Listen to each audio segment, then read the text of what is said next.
بسم الله الرحمن الرحيم الحمد لله رب العالمين والعاقبة للمتقين والصلاة والسلام على أشرف الأنبياء والمرسلين سيدنا محمد وعلى آله وصحبه أجمعين. Assalamu alaikum wa rahmatullahi wa barakatuh, everyone. Jazakallah for joining us today. Inshallah, you're going to enjoy this session as we are now moving on from our assessment work and from that first milestone and moving on to lesson 12. So last week, alhamdulillah, we had our first kind of, not necessarily just introductory, but we had a good session on Arabic grammar.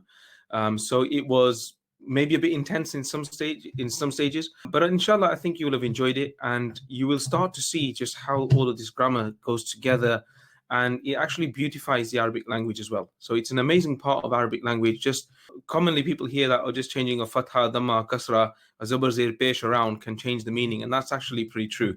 But you will see when that happens. That's what Arabic grammar is all about. To see when that happens. Some of the famous examples were وَقَتَلَ دَاوُودُ جَالُوتَ in the Quran. So you'll see that in the South African type prints, they have a line over that or below that to indicate to people, be careful when you're reading this and don't pray Dawood, because you will change the meaning. So that's the type of stuff which we started getting into.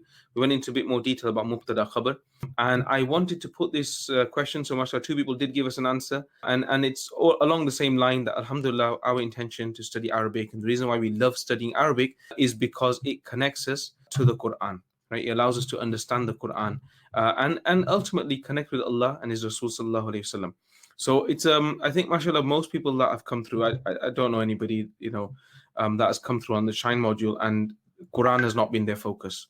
Alhamdulillah, we actually have people who speak Arabic, right? Have joined us, because speaking Arabic is completely different to actually connecting with the Quran, and that's the completely two different things, right?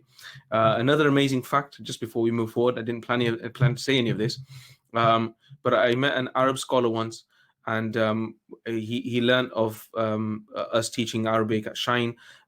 He looked at some of the assessment work which one of his former students had done, and he was pretty amazed. He hadn't taught he wasn't teaching the student Arabic, but he was in university, and that he knew that student. And when I showed him some of the work of that student, he was totally amazed. Like, he said, "Wow, mashallah, he knows what he's doing. Like, he's really picked up."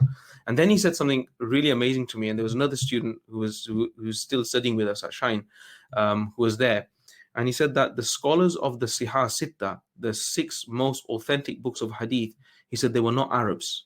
And he was taking this to this student of Shine. He said that the 6 most authentic books of Hadith are written by scholars who were not Arab.